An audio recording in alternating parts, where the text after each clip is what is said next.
I'm good. Awesome. Good to see you.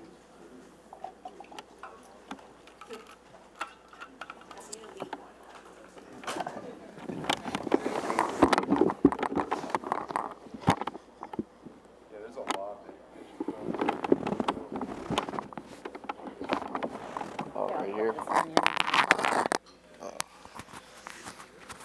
Thank you. Thank you. J.J., how was Jaden Davis look? Really good, really good. The thing I'm most impressed with him, though, is just the way he carries himself. Just being around the guys and being a newcomer, he really just doesn't say much, but he puts his head down and he works. And he's always asking questions. He's always trying to grow, always trying to learn. And that's the thing I respect the most. Obviously, he can throw the football very well, but seeing his character and seeing his intangibles makes me really excited. J.J., what stands out about a Nick Saban coach defense?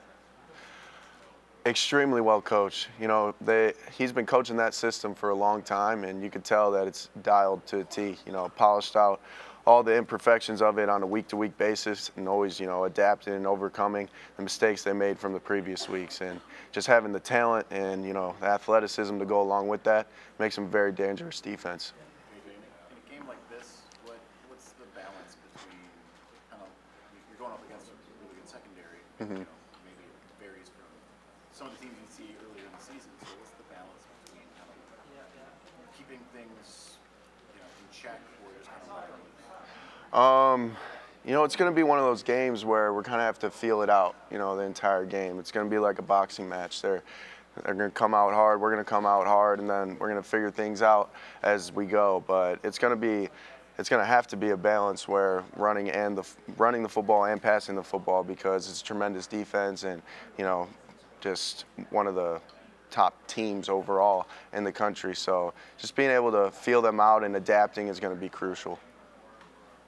Good seeing you. What has been an improvement for you this season? Like if the pocket's not perfect and it's getting pushed back or there's disruption there, how are you able to operate when the pocket's not perfect? I felt like just being able to move around in the pocket and keep my eyes downfield is a big jump from last year, and being able to correspond the scrambling rules with the routes at the play at hand, and just being able to know where everyone's at, and knowing if it's cover two, then I got a backside post that free safety might not think is there because they're looking at the over route, and little stuff like that where it's just like, you know, making sure that when the opportunities are at hand to scramble, I'm perfect on all ends, and especially with the little details of making sure we could hurt them in a moment like that.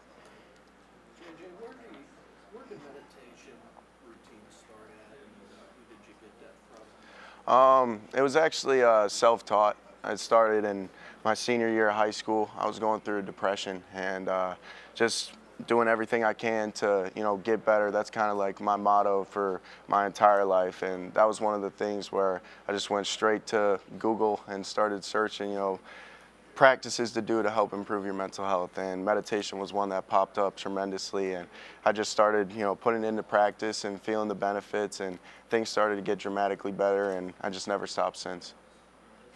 J.J., you ended your press conference in the Fiesta Bowl saying, "We'll be back. Here you are back." How did you manifest that and make your way back to a college football playoff game? After those words left my mouth, it was doing everything I can to make sure that that was going to happen. You know, visualizing it on a day-to-day basis, putting in the work behind it, because, you know, you can't just dream about it and not do anything about it, because those dreams will be left on the pillow. And just being able to, you know, rally the teammates, rally the coaches, just everything that happened this past year is all manifested it, not just those words that I said. And, you know, it's been a tremendous journey, and I'm extremely blessed to be on it. When they pulled Alabama for the 4 instead of FSU, we saw the reaction on TV. What's it been since then, seeing tape? And obviously a Nick Saban team in the playoff isn't a joke. Yeah, no, not a joke at all. And, you know, they've been here before, and they've been successful here before. So, you know, when that came out, like, all of us were just shocked that the committee kept Florida State out. But you can understand where they were coming from, and especially with the way that Alabama was playing towards the end of the year and beating Georgia and just the team they are itself, it it makes sense. And obviously watching film, you see it, why they're in the playoff. They're a tremendous team. Everything about them, from offense, defense, special teams, they're clicking on all cylinders at this time of the year. So it's going to be a great matchup for us and a great challenge. J.J., most of the talk's been about Alabama. Do you guys kind of feel like all the talk, they're the top ranked, and you guys are being looked at as number 4 instead of number 1? I really haven't heard any of the talk, just because I stay off social media, I stay off, YouTube, all the stuff where anything could influence my mindset and how I attack on a day-to-day basis. But I love it. Let them keep talking, talking them up, talking us down. Like, at the end of the day, it's all out of our control. It's out of Alabama's control, and we're just going to go out there and play 60 minutes and see what happens. J.J., whenever you take a chance to sit down and think about your future after this game or the next game, whenever, how important will it be to you in terms of, I guess, a factor of taking into consideration what Jim does? Is that, like, how close are you tied to him in terms of what your future might be, do you think? That's a great question. I feel like just everything that's going on right now, that's something that I'll definitely ponder on after the season. But as of right now, I'm just really focused on locking in for this next meeting that we got after this, and making sure we have a great practice today. J.J., Michigan has such a great alumni that have gone on to play at the highest level. Obviously, quarterback and Tom Brady that played at Michigan. Yeah. I was wondering if you had any relationship with him, or if he reached out to give you some advice or some wisdom throughout the years. Yeah, Tom, we actually developed a little bit of relationship this past year, and just being able to communicate via DM and then via text eventually, and just he's always gave me great detailed answers every time I've asked him a question, and just a great guy and great human being. And it's been great because his wisdom is going to be with me for the rest of my life, and it's affected me tremendously this year alone. And yeah, he's hasn't hit me up yet, because I'm usually the one to always, bug him, and he knows it's coming. So I'll definitely hit him up sometime this week. Do you know if he's coming to the game? I do not know, but I don't assume so, no. J.J., with everything that's kind of gone on this season, with Coach Harbaugh and everything, how have you guys been able to block out that noise and just kind of focus on the field? It's been something that has been ingrained in us since the off season. I mean, even since I got here, just always focusing on the task at hand, staying in the present moment, because that's the only thing that's going to affect any kind of outcome of any kind of game.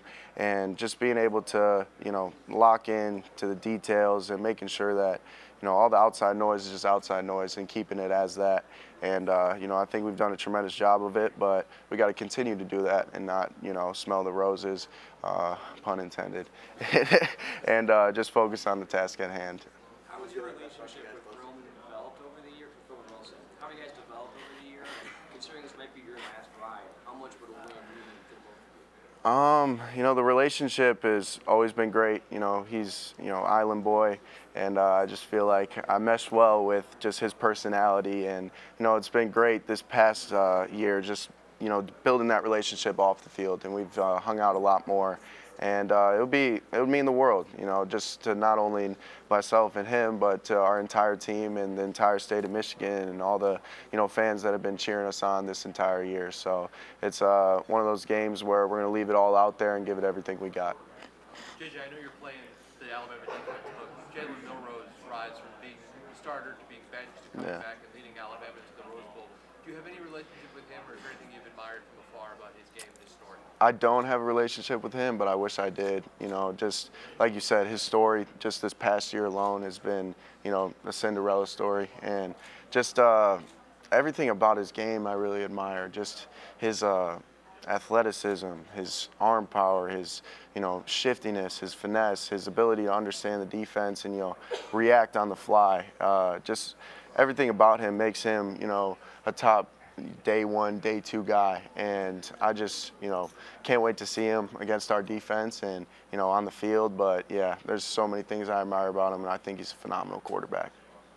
Your defense has talked a lot this year about their 4 pillars. Is there any 4 pillars or anything to the Michigan offense? Yes, sir. Our 4 pillars are play with maximum effort, precise execution, assert our dominance, and protecting the football. I feel like if we attack those 4 things, there's not a game that we we'll lose, and that's something that we reiterate on a day-to-day basis. And Coach Moore and Coach Harbaugh and Coach Campbell and Coach Bellamy and Coach Hart, Coach Newsome, all the offensive coaches just make sure we're dialed in on that, and that's always on the forefront of our mind.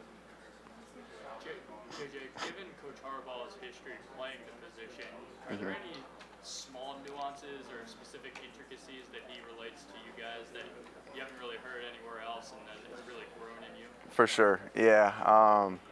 We have this thing that he actually just mentioned it this past week. We call him Freddie Soft, where it's the guy that sits on your shoulder that says, like, oh, your legs are too sore, you can't go out there to practice. And he always just brings that up. But it'll be, for instance, like when I was going through a little injury this year, he would just kind of outdo me with the injuries that he's played through, and just being able to have a guy that's actually went through it and been through the same pain, and you see him on a day-to-day basis, it never affects him. And back then it never affected him. It just, inspires you to push through that pain, keep pushing through all the little ticky-tack injuries, and, going out there and playing for the team ultimately. Is there a difference between Harbaugh and who some may perceive him to be, you think? 100%. I feel like, I just feel like the world doesn't see Coach Harbaugh the way us players do, just because, he really is like a father figure to all of us, and he'd do anything for each and every one of us, and that's it. Like, it's one of the special people on this world that really don't care about what anyone thinks and what anyone says about him. And just being able to go through everything that he's been through and get all the hate and just, pretty disgusting, just, attention towards him. It really stinks, but he doesn't care about it, so we don't care about it at the end of the day. And just being able to have that as our leader, it's been amazing.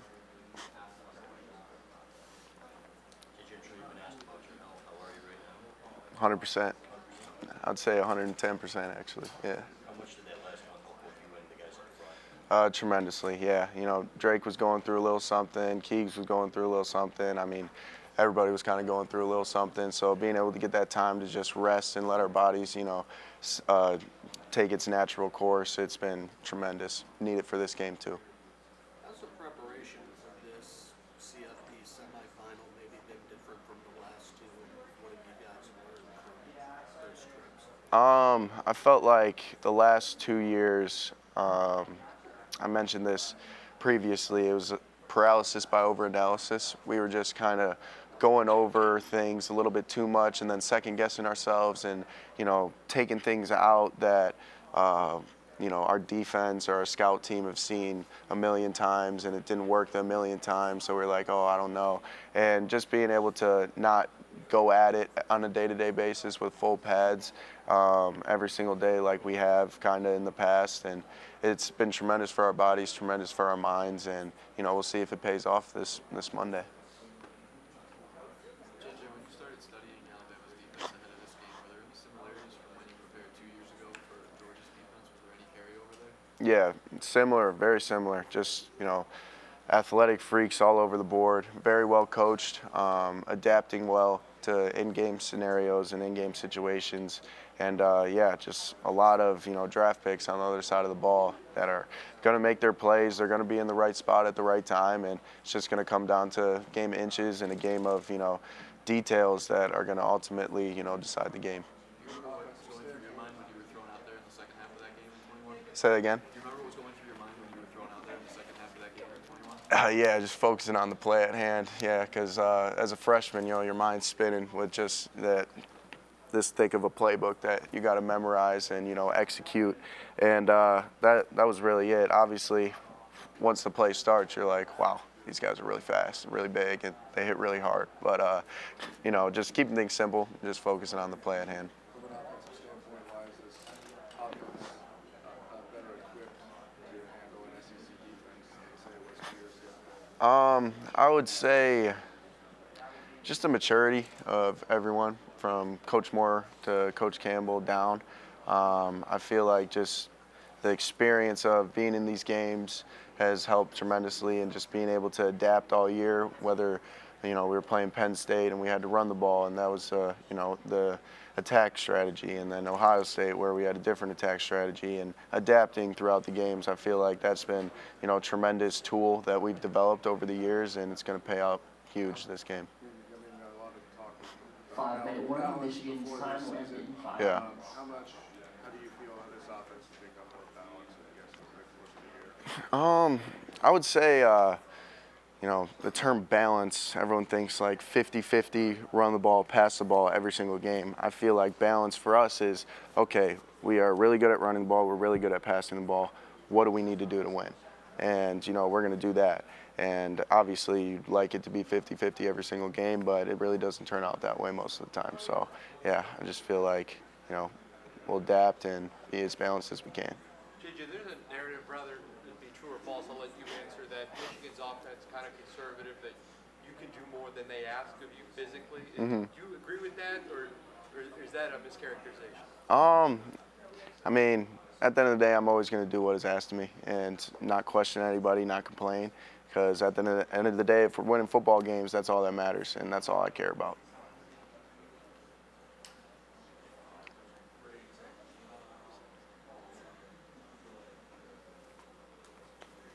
Do you think you could play in the NFL right now? It's a great question. Yes, I do, but I feel like there's so much more I could grow, so much more I could develop, just so many more things that, could prepare me to play better in the NFL, but I feel like I played in the NFL right now, yeah. Do you think you could come back for your senior season if, say, Coach Moore is the head coach for an entire season and Coach Harbaugh goes? Obviously 2 fantastic head coaches that I would love to play for the rest of my life, but at the end of the day, I'm excited to play for them on Monday, and that's all I really care about. Yeah, speaking of that, what's the biggest difference you notice on the sidelines in the games where it's Jim versus the games where Sharon is the head coach? I feel like the biggest difference that I see is just Coach Moore not as I don't want to say stressed out, but there's so much on his plate, and I feel like he's a lot more relaxed and a lot more calm and just more of himself when he's not having to call plays, coach the offensive line, call the timeouts, accept or decline the penalties and stuff like that. So when Coach Harbaugh's there, he's kind of like the glue that puts everything together, and it's been tremendous to have him back. For many years with Michigan, it couldn't beat Ohio State. Now it's third trip to the CFP. You've lost the first 2. Feel like the same pressure is there to kind of get past this narrative? There's going to be pressure regardless of what the narrative is. So I feel like, we expected that and we predicted that, so it's therefore manageable. And, we just focus on what we're doing on a day-to-day basis and, only focus on that play at hand that we're preparing for. Weighing the pros and cons of returning to Michigan for another year and the NFL draft, have you looked at other guys, whether it's Joe Burrow, Trevor Lawrence, Phil Nix, who stepped around for another season, or vice versa? No, to be honest with you, I really haven't thought about it at all. And when, the season's over, that's when I'll start weighing out the pros and cons and all that, but all I can focus on is Monday. JJ, coming up on a full season with A.J. Barner now, what is your relationship with him like, and how does he compare to Colson Loveland, and assess maybe what their impact will be in the game? They bounce off each other really well. And just being able to see A.J. come in as, a captain from IU and always having that work ethic, always having that grit to him. And he really him, Max Bredesen, Colston, obviously the offensive line, they make the offense go. And just being able to see his development in the pass game over this year and being able to, feel different zones and win versus man coverage, he's been a tremendous addition to our team and just a great human being overall. One of my best friends on the team, and just can't wait to see what he does this game and, the next games for his career. All right, that will conclude the Michigan media availability. Alabama will be here in about.